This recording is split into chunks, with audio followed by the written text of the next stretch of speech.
I'm Mike James, and in this tutorial I'm going to investigate some of the properties of a straight line. On the screen you can see we have a typical straight line and its linear equation y equals 2x plus 3.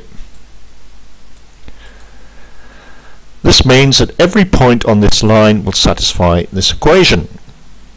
One of the most important properties of a line is its gradient or slope, which gives a measure of the steepness of the line. Let's see if we can calculate the gradient of this line. One way is to do it graphically, and to do this we form a right triangle with the line and find the gradient by using the result. The gradient is simply the rise divided by the run. So I'm going to form a right triangle that goes through the point A, minus 1, 1 that lies on the line, and the point B, 3, 9 that lies on the line. Now it doesn't matter where you form the right triangle, because you'll always get the same gradient, because the gradient remains fixed, it's constant for any line. However, it's a good idea to make sure your right triangle goes through whole numbers that lie on the straight line.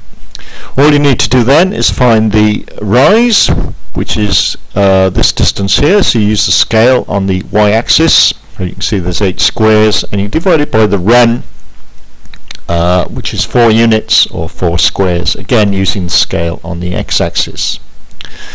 So the gradient is given by rise over run, which is 8 over 4, which is 2. This gives us a measure of the steepness of the line.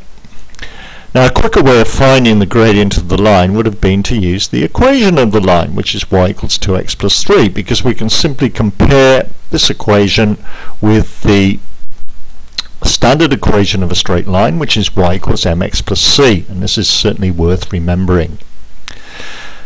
Now the coefficient of x, which is the number in front of x in the standard equation, always represents the gradient of the line, and c represents the point on the y-axis through which the line passes, or the y-intercept. So you can see quite clearly, comparing these two equations, that the gradient m will be 2 and the y-intercept c will be 3. And you can see this agrees with our previous result, and the y-intercept, the line crosses the y-axis at the point y is 3.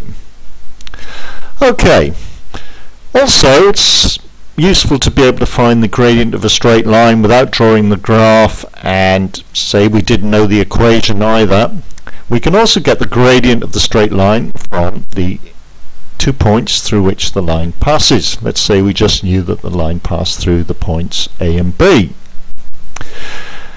Now to do this we can use this result. The gradient will be, well, you take first y value. Now you could start with point A or point B, it doesn't matter. Now I've taken point B, I've taken the y value, the y coordinate 9, and then I subtracted the y coordinate of the point A, which obviously gives this rise distance, 9 take away 1, and I've divided that by the difference of the x coordinates. So because I start with point B, the y coordinate 9, I now divide by the x value 3, take away the x value of the point A, which is 3 minus 1, and 2 minuses give a plus there, giving us 4. So 8 divided by 4 is 2 again. So all I've actually done is divided the rise again by the run, simply using the coordinates of the line. Okay, so let's hide these captions, and I'm going to hide this line as well. And we'll take another example, one more example. So let's have a look at this line now, which I've graphed quite accurately. This is the line y equals minus 3x minus 2. We know its equation as well. So let's repeat the procedure and see if we can find the gradient graphically first of all. So I'm going to form a right triangle again, and you can see that the triangle goes through the point C, minus 3, 7, and the point D, 0, minus 2. Again, I've taken whole numbers on the straight line to make the calculation a bit easier. Now it doesn't matter where you form the right triangle. Okay, the rise you can see is this distance, which is 9 squares if you use the scale on the y-axis, and the run is 3 units or 3 squares, again using the scale on the x-axis. But notice I put a minus in front of the rise because we're actually going in the negative direction and then into the positive direction. So the gradient is actually going to be negative this time. The gradient is rise over run, so it's minus 9 divided by plus 3, which is minus 3. Now it's important to remember to put the minus sign in, and a good rule of thumb is to remember that any line that's going from bottom left to top right will have a positive gradient, but any line going from top left to bottom right will have a negative gradient. Okay, let's see if we can also work out the gradient from the coordinates, and you can see I've done that as well. Let's just move this down so it's a bit clearer. You will get the same result if you take the y-coordinate of the point C and then subtract the y-coordinate of the point D. So you get 7, take away minus 2 this time.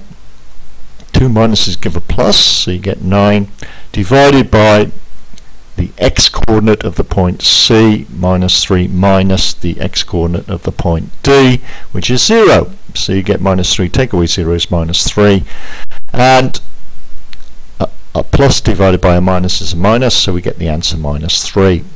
So the gradient of this line is negative 3, and that gives us a measure of the steepness of that line.